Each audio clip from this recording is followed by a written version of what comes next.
Salut et bienvenue sur la plateforme MCAMClick, une plateforme digitale des médias et le marketing des entreprises. Un grand plaisir, comme toujours, d'être là afin de vous présenter, de continuer à vous présenter des séries de présentations concernant e-gouvernance en République de Guinée. Ce programme, c'est le mouvement des citoyens pour e-gouvernance pour lutter contre la corruption en République de Guinée. Chers auditeurs et des auditrices, chers compatriotes guinéens, je lance un appel à tout le monde, partout où vous êtes à l'étranger, vous êtes en Guinée, je m'adresse à vous pour soutenir ce programme. Ce soir, je vais continuer à vous parler, c'est la 8e présentation. Il s'agit de programme de formation des fonctionnaires à l'utilisation des outils numériques. Voilà le programme d'aujourd'hui. Avant de continuer avec le programme, ce programme spécifique, je vais faire un résumé par rapport à la stratégie pour accéder à ces financements. Parce que la dernière présentation, je vous ai promis, je vais vous présenter une stratégie pour accéder à ces financements que je vous ai parlé dans la précédente présentation. Aujourd'hui, je vais faire un résumé par rapport à cette présentation. Il s'agit des appels aux partenaires internationaux et organismes financiers. Chers compatriotes guinéens, chers amis, chers gouvernants, chers présidents de la République, je m'adresse à vous en particulier, je m'adresse aux jeunes générations, les étudiants, les diplômés qui ont un souci de développer, de développer leur pays, surtout leur pays concernant e-gouvernance. Comme l'ère actuelle, le monde actuel, nous nous dirigeons vers e-gouvernance, vers la révolution numérique. Chers compatriotes, donc je vous demande de soutenir ce programme. Comme je viens de dire, aujourd'hui, je vais faire un résumé sur la stratégie pour accéder à ces financements. Après ça, je vais continuer avec la 8e présentation qui est la formation ou bien les programmes de formation des fonctionnaires à l'utilisation des outils numériques. Avant de commencer cela, je vais faire un bref présentation concernant les stratégies pour accéder à ces financements. Premièrement, il s'agit de proposer des projets détaillés et convaincants.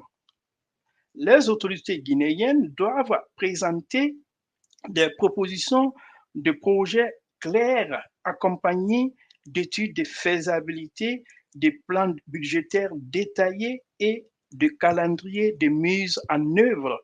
Après cela, ces propositions doivent montrer comment e-gouvernance peut avoir un impact direct sur la réduction de la corruption et l'amélioration de l'efficacité de l'administration publique. Voilà la première stratégie à adopter. En deuxième stratégie, c'est de créer des alliances avec des institutions locales et internationales.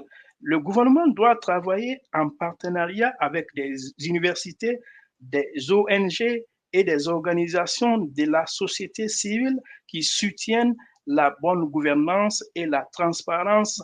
Et la transparence, cela renforcera la crédibilité des projets présentés et augmentera les chances de succès dans les demandes de financement. Ensuite, et la fin, c'est le suivi et l'évaluation des projets.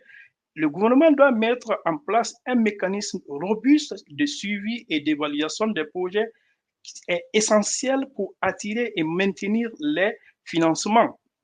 Les partenaires internationaux, je vais dire, exigent souvent des rapports périodiques sur les projets, sur les progrès des projets pour s'assurer que leurs fonds sont utilisés de manière efficace et transparente. Chers auditeurs et des auditrices. Maintenant, il est temps pour moi de vous présenter la 8e présentation. Il s'agit de la transition vers e-gouvernance. Dans cette présentation, je vais vous parler 5 points, à savoir l'identification des groupes ciblés pour ce qui est de la formation, le programme de formation des fonctionnaires à l'utilisation des outils numériques. D'abord, il faut cibler, il faut identifier des groupes dans la fonction publique actuelle. Il s'agit de 3 catégories de fonctionnaires. Maintenant, je vais d'abord, avant de parler de ça, je vais vous parler d'abord le contenu de ce programme. Il s'agit deuxièmement, c'est les modules de formation et ensuite, ça sera l'approche pédagogique et quatrièmement, c'est l'évaluation continue et la certification. Ensuite, cinquième point, ça sera les coachings et accompagnement, chers auditeurs et des auditrices. L'utilisation des technologies numériques dans le secteur public en Guinée nécessitera une mise à niveau significative des compétences des fonctionnaires, chers compatriotes. La plupart des employés du secteur public n'ont probablement jamais été exposés à des systèmes numériques avancés ou à des outils de gestion en ligne. Pour ce faire, un programme de formation complet est donc nécessaire pour assurer que tous les employés soient en mesure de travailler efficacement avec les nouvelles plateformes d'e-gouvernance. Chers auditeurs et des auditrices, chers compatriotes, voilà l'identification des groupes cibles. Il s'agit de 3 niveaux. Premièrement, les gestionnaires de haut niveau. Deuxièmement, les techniciens et agents administratifs. Et enfin, le personnel des guichets. Tous les fonctionnaires ne nécessiteront pas le même niveau de formation. Pour ce faire, il est important d'identifier les groupes qui nécessiteront des formations intensives et ceux qui auront simplement besoin de sensibilisation, par exemple, les gestionnaires de haut niveau.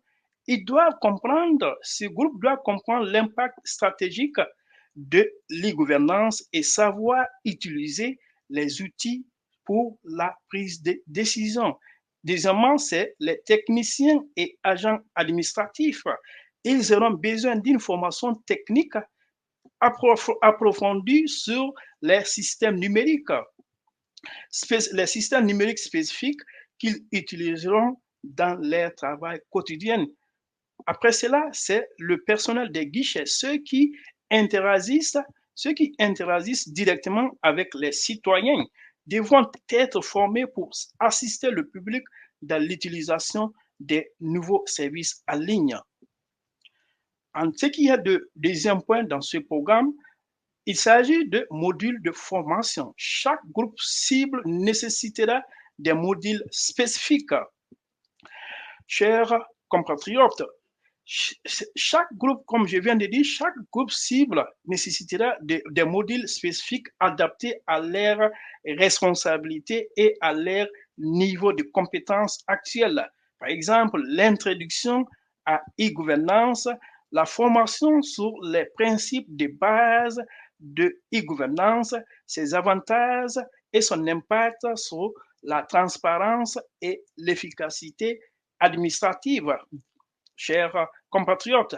Ensuite, ça sera les compétences numériques de base pour les fonctionnaires qui ne maîtrisent pas encore les outils informatiques, un module de formation sur les compétences numériques essentielles sera requis comprenant l'utilisation d'ordinateurs, de logiciels bureautiques et Internet.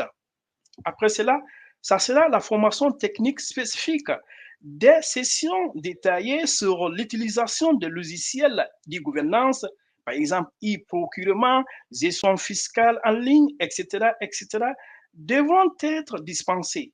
Cela inclura des outils de cas pratiques et des simulations pour que les fonctionnaires puissent se familiariser avec les plateformes. Enfin, ça sera la sécurité des systèmes et cybersécurité. C'est très important, chers compatriotes. Les employés doivent être formés pour comprendre les risques liés à la sécurité des systèmes numériques ainsi que les mesures de protection contre les cyberattaques.